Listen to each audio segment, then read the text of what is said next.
So yeah, today we're going to start a new book. It's called Song of the Folds. Everybody's coming up to me and saying no one watches your podcast, but it's like, what did you just do to know that? Did you watch my podcast? Did you watch it to let me know that no one's watching it? Is that what's happening?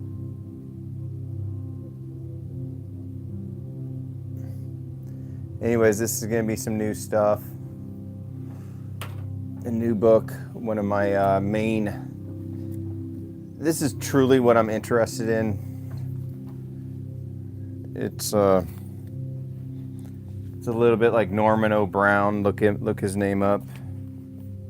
He's a classicist scholar back in the 60s and 70s. I tried to extend what he was into, which was mythology, psychoanalysis,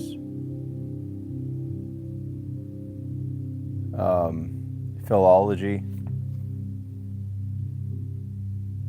But let's begin today the first part of Song of the Folds. And just say that word over and over again, Song of the Folds. Song of the Folds. The hint half guessed, the gift half understood is incarnation. Man can embody the truth, but he cannot know it. If the body had been easier to understand, nobody would have thought that we had a mind. The exile of the body in outward history has its parallel in exile of the soul in the migration from embodiment to embodiment. Reject none of the body's parts that might be a means to knowledge. Embodiment and incarnation, the gift of the body. The body is not a metaphor for truth, but the medium through which truth becomes flesh.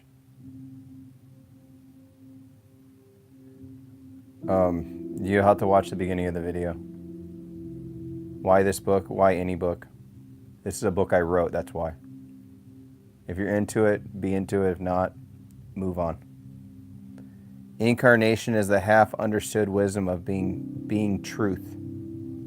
Truth made sensuous before it becomes known. The body gives what thought cannot grasp. It incarnates what the mind can only name. To know through the body is to inhabit a knowledge that precedes reflection. The soul's migration is the body's remembrance of having once been whole. The historical body. The body is a work of history. Its senses are the archives of civilization. Each sense is social before it is personal, humanized by labor, desire, and culture. The cultivation of perception is a collection. It's a collective act. History humanizes sensibility. Solvent sharing, the refinement of the ear, eye, and hand is the political economy of feeling. Every revolution of the senses marks a new stage in the humanization of the world. To humanize sensibility is to extend the reach of perception into justice, pleasure, and reciprocity. The social flesh. There is no private body. Embodiment is always a social relation. The wealthy man is he who possesses all the senses, cultivated through shared labor and love. Society is not the enemy of embodiment, but its condition of possibility. Subject and object, spirit and flesh, mind and world are reconciled only in the collective praxis of living together. The transformation of the senses is the revolution of being. The praxis of embodiment. Embodiment is not a problem to be solved, but a task to be shared. The body calls for practice, not speculation. Its thought is gesture, its theory a movement. Understanding the body requires doing, justice to its social, sensuous, and historical labor. To think the body is to join a conversation as old as breath and as unfinished as life. Philosophy begins again when it touches the body without attempting to possess it. The Nietzschean turn. Nietzsche reawakens the Greek in us, the philosopher whose thought still dances. The body is the first and richest phenomenon. Every concept is its afterimage. All virtues are physiological conditions. Ethics begins in metabolism. Judgment is muscle memory. Thought as movement, cognition, and coordination. Nietzsche's return to the body is a homecoming without nostalgia, an archaeology of vitality. The new healthiness is not given but continually acquired through sacrifice and renewal. Spirit is the body's regulative idea, the dream through which flesh perfects itself. The deification of the body begins when the spirit learns to feel again. Heideggerian delay. Heidegger's deferral of the body reveals its depth, the problem too fertile to be solved once. When he says he postpones the question, he is already answering it with every gesture, every step. Being is not above the body, it breathes through it. To think is not to ascend from the body, but to stand more deeply within its posture. We do not have a body, we are bodily. Thought is a comportment, a way of standing, listening, and being touched by being. The philosopher's blindness to the body is not ignorance, but the refusal of touch. Feeling as thought. Feeling is the body's first philosophy. Mood is the ontological resonance of being within the flesh. To feel is to think before thought. Sensation as the prelude to comprehension. Every feeling is an embodied attunement to being in a particular way. Sensibility discloses the world's truth in its immediacy, its givenness. The aesthetic and the ontological meet in the pulse of rapture, the body's ecstatic belonging to being, toward a new hierarchy of sensuous. The task is not to abolish the sensuous or exalt the supersensuous, but to reimagine the relation. The overturning of Platonism is not inversion, but transformation, the twisting free of the old order.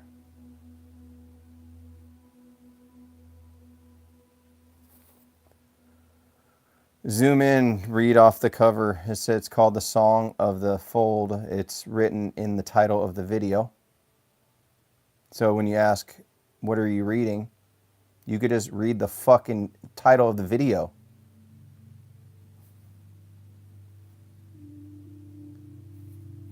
The body's recollection of being. The exile of the body is the exile of thought from touch. Philosophy must come home to the flesh if it is to remember what it means to dwell. The future of thinking depends on our capacity to feel. Incarnation is the unfinished experiment of philosophy. You will haunt me down. Yeah, all right. Keep typing dumb shit. I'll just keep reading.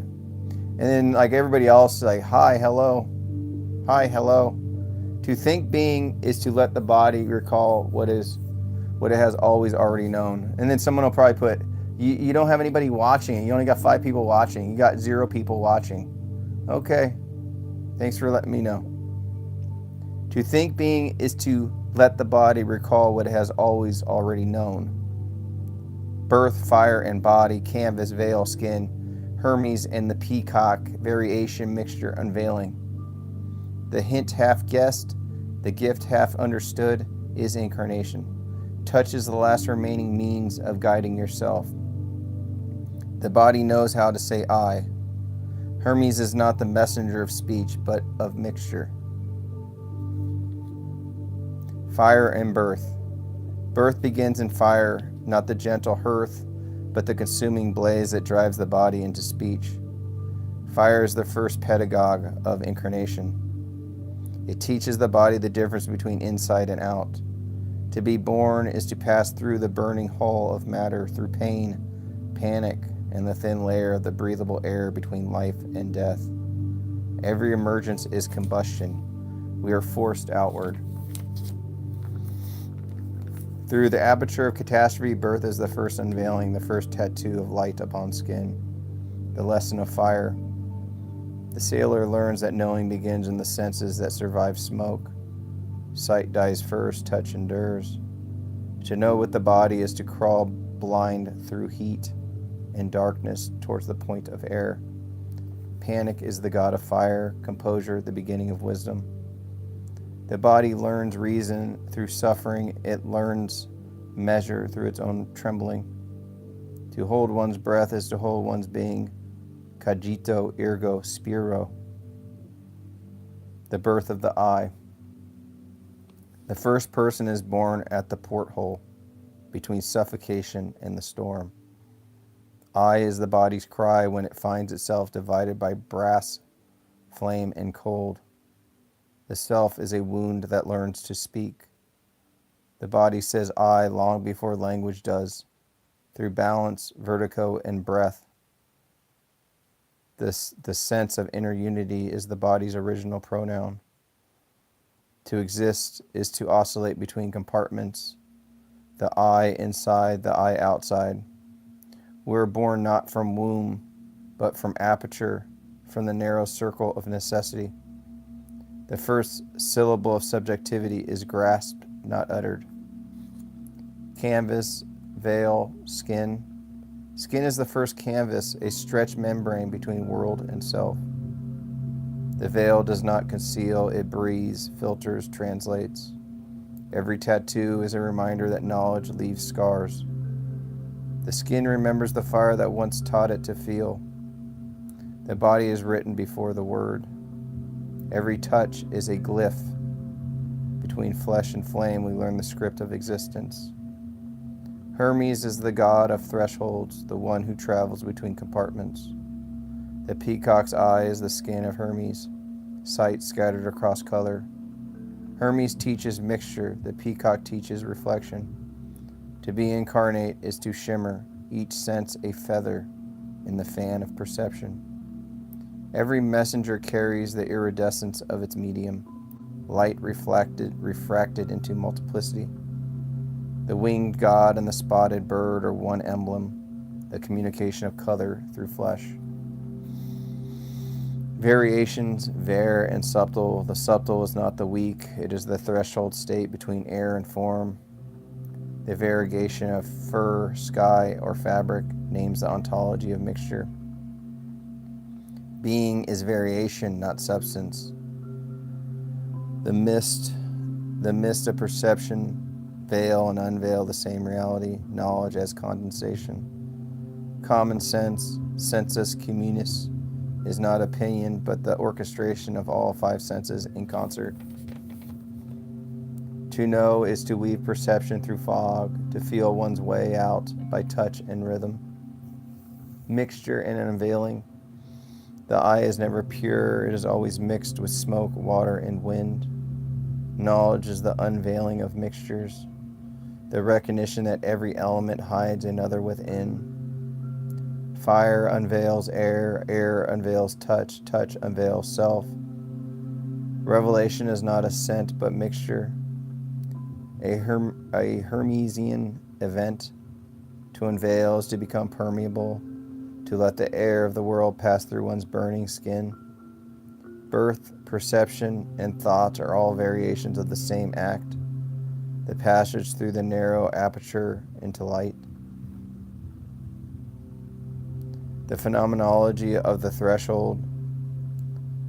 The porthole is the world's first mirror. It divides the visible from the invisible, the living from the lived. Inside and outside are verbs, not spaces. The boundary is not where things end, but where they begin to shimmer. The eye oscillates, vibrates, trembles in the hoop of being. Every threshold is Hermes himself, the messenger, who is also the message. Touch is the first philosophy, the contract between fear and form. To think is to grope one's way out of smoke. When sight fails, the body becomes intelligent. The tactile mind knows what metaphysics forgets, that the soul begins in the fingertips. All knowledge begins by crawling on one's belly through the burning world, the burning birth of the word. The body's ordeal teaches it to say I without error. The pronoun is a scar that remembers both fire and frost. The philosopher is a survivor of combustion, one who carries smoke in the lungs of his thoughts.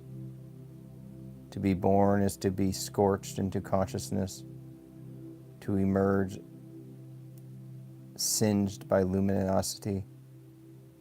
Every unveiling is a rebirth, the world opening a porthole through which being breathes again. The body's recollection of being, Nietzsche, Heidegger, Merleau-Ponty, organic is rising to yet higher levels. The difference between the life of the spirit and that of the flesh is itself a spiritual difference. The flesh is not matter, is not mind, is not substance, but an element of being. We should study our organism in all its immortality. Embodiment is not a curse, but the only opportunity to learn the poetry of mortal dwellings. The open and the gift. Being is the open. It gives the body its clearing, its horizon of death, its field of appearance. To question being is to open the body, to expose its sensibility to the presencing of existence. The ontological difference is a dimension of breath between the affliction of the ontic and the fulfillment of the open. Every sense is an aperture in the clearing, a mode of reception, a gesture of gratitude. The body is not enclosed in being, it is the place where being happens. The question of being is not abstract, it is addressed to the skin, the eye, the ear, the pulse. Visionary being. Vision is not merely an organ of sight, but a capacity, a gift. To see is to receive the measure of being in light. The painter and the seer share the same vocation, to let the visible be more visible. Skill in seeing is the practice of gratitude. Every act of looking can become a hymn. Vision fulfilled is not mastery, but thanksgiving, perception, and devotion. Every eye, when awakened, is an event of being seeing itself. The depth of field is not spatial, but ontological, the openness that lets light and meaning meet. If you're still listening, this is good stuff. This is like MK Ultra activation passwords. Just let the words fall over you. Slightly hear them. Don't try to overthink them. And they'll change your day. And if you have questions about it, I care more about answering legit questions, not dumb questions like, what book are you reading, when everything is just right there. And then the traditional robot, hello, hi. You know, there's more to this than just me reading. Recollection and retrieval. Recollection is not nostalgia, but descent, a going down into the body's own felt sense. To remember being is to remember how to feel. Well, thanks for listening, Karen. Thank you. Affliction becomes the path to openness when it is listened to with bodily awareness. The body's dissatisfaction is the symptom of its forgotten gift. Recollection retrieves what was given at birth, the original panoramic participation in the light of being. The felt sense is the soul's organ of anamnesis. The cure for ontic affliction is not abstraction but deeper embodiment. Recollection is not to rise above the flesh but to descend into its unspoken wisdom. The body as question. The body is not an object to be analyzed, but a question to be inhabited. Thinking that stands over the body repeats metaphysics. Thinking that listens through the body begins ontology. We must think with the body, not about it. True philosophy begins below the neck, in the diaphragm, the navel, the soles of the feet. The body's logos is felt before it is spoken. The intellect must bow to its own organon, the living flesh that precedes and sustains thought. The history of philosophy is the exile of the body. Metaphysics begins as hatred of the flesh disguised as love of the spirit. Every dualism is a form of resentment, a spiritualization of shame. The crucifixion of the body is the price of metaphysical certainty. To overcome metaphysics is to let the body return from exile. The recovery of being begins with the recovery of the senses. The redemption of philosophy depends upon the resurrection of the body. So in the title of this book, it's called Song of the Folds. The folds is the body, the arms, the legs, the neck, the knees. Every hinge of the body is a fold. As we walk, exist, our breath folds. Inhale and exhale are foldings. The blinking of the eye, my vocal cords as I speak. There's foldings there, there are ligaments, hinges. The feminine and the masculine principles. The history of the body is the history of patriarchy, intellect enthroned above nature. The masculine principle exalts detachment, the feminine principle dwells.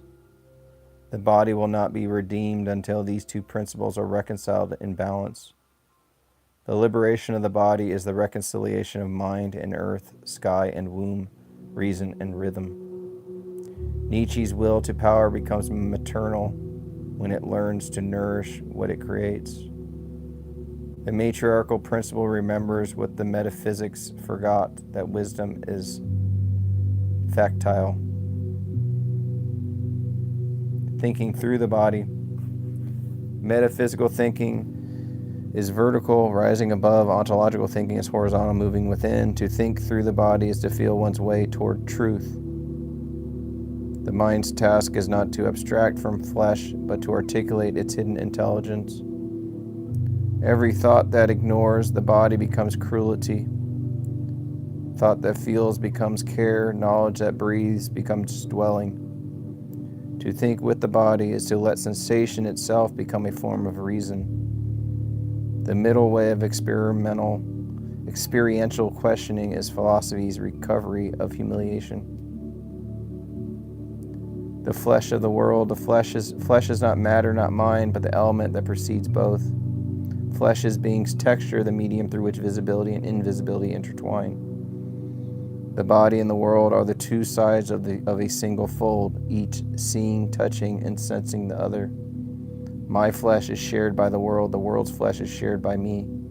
The eye is a hollow in the fabric of the visible, a fold, not a foundation. Every gesture is a hinge in the chasm between subject and object. The body is incomplete because being remains open. Its gaps are its participation in the infinite. To live as flesh is to be both perceiver and perceived, the world's mirror turned inward. The body politic and wild being. The flesh models a new body politic, intercorporeal, reversible, reciprocal. The polis of the flesh precedes the polis of law. Wild being is the democracy of perception, each body participating in the world's elemental conversation.